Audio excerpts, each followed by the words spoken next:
ഇതിങ്ങ് പറഞ്ഞതോടുകൂടി തർക്കത്തിൻ്റെ സ്വഭാവം മാറി. ഒരാൾ പറഞ്ഞു നബിയെ എൻ്റെത് അവനുള്ളതാണ്, രണ്ടാമത്തെ ആൾ പറഞ്ഞു നബിയെ എൻ്റെത് അവനുള്ളതാണ്. പിന്നെ തർക്കിതാണ്, എനിക്ക് വേണ്ട. ഇസ്ലാമികമായ സാഹോദര്യം അത് നിലനിർത്താൻ ആവശ്യമായത് എന്താണോ അതെപ്പോഴും നിലനിർത്തുക. ദുന്യവിയായി ഒരാൾ നിന്നോട് മത്സരിച്ചാൽ, ചില ആളുകൾ പറഞ്ഞ പോലെ ആ മത്സരത്തിൽ നീ തോറ്റു കൊടുക്കുക. ദുനിയാവിൽ മത്സരിച്ചാൽ നമ്മൾ തിരിച്ചാണ്. ദീനിൽ മത്സരിച്ചാൽ നമുക്ക് തോക്കുന്നതിന് ഒരു പ്രയാസമില്ല.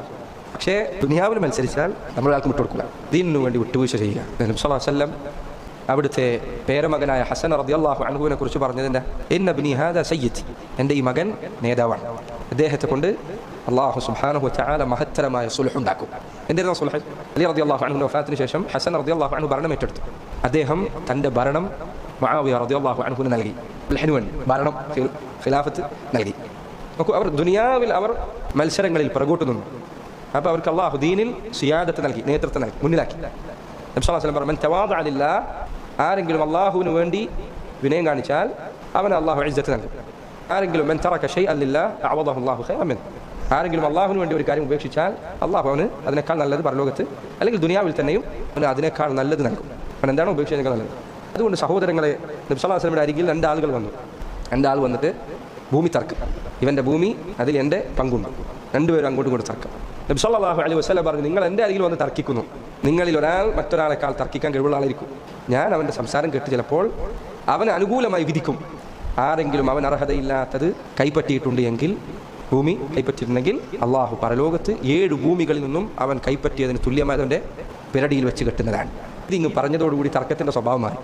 ഒരാൾ പറഞ്ഞു നബിയെ എൻ്റെത് അവനുള്ളതാണ്, രണ്ടാമത്തെ ആൾ പറഞ്ഞു നബിയെ എൻ്റെത് അവനുള്ളതാണ്. പിന്നെ തർക്കിതാണ്, എനിക്ക് വേണ്ട.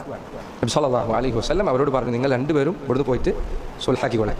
നിങ്ങൾ തമ്മിൽ പൈസൻ്റെ കാര്യത്തിൽ തർക്കണ്ടാൽ ഇങ്ങനെയാണ് ചെയ്യേണ്ടത്. സുൽഹാക്കുമ്പോൾ എങ്ങനെ ചെയ്യാം?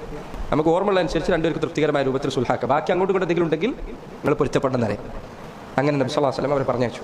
നോക്കൂ, സഹാബികൾ അള്ളാഹുള്ള വിശ്വാസം ആ തർക്കത്തെ ഒറ്റയടിക്ക് അതിൻ്റെ നേർ വിപരീത ദിശയിലേക്ക് എത്തിച്ചു നോക്കും നിങ്ങൾ. അതുകൊണ്ട് സഹോദരങ്ങളെ, ദീനിയായ സാഹോദര്യം നഷ്ടപ്പെടുത്തരുത്. മുസ്ലിമായ സഹോദരങ്ങളുള്ള നസീഹത്തുണ്ടാവുക, അവരോട് സാഹോദര്യം കാത്തു സൂക്ഷിക്കുക, അവർക്ക് നന്മയല്ലാതെ ഉപദേശിച്ചു കൊടുക്കരുത്, അവനെ അപകടത്തിലാക്കരുത്. സല്ലല്ലാഹു അലൈഹി വസല്ലം പറഞ്ഞതുപോലെ അൽ മുസ്ലിം അഖുൽ മുസ്ലിം, ഒരു മുസ്ലിം മറ്റൊരു മുസ്ലിം സഹോദരനാണ്. ഇങ്ങനെ നിങ്ങൾ ചിന്തിക്കണം, ഞാനും ചിന്തിക്കണം, നിങ്ങൾ ചിന്തിക്കണം. മുസ്ലിം അഖുൽ മുസ്ലിം ലാ യസ്ലിമുഹു, അതിക്രമം കാണിക്കരുത്. വലാ യഖ്ദുലുഹു, അവനെ മറ്റൊരാൾക്ക് മുന്നിൽ പരാജിതനാക്കി ഇട്ടേച്ചു പോരരുത്. അങ്ങനെ ജീവിക്കണം.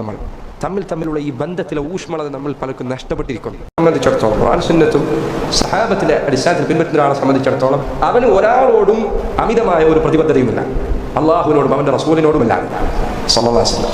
അവരെ മാത്രമേ ന്യായീകരിക്കാൻ ബാധ്യസ്ഥതയുള്ളൂ, വേറെ ഒരാളെയും ന്യായീകരിക്കാനില്ല, എന്നെ തന്നെ ഞാൻ ന്യായീകരിക്കുന്നില്ല.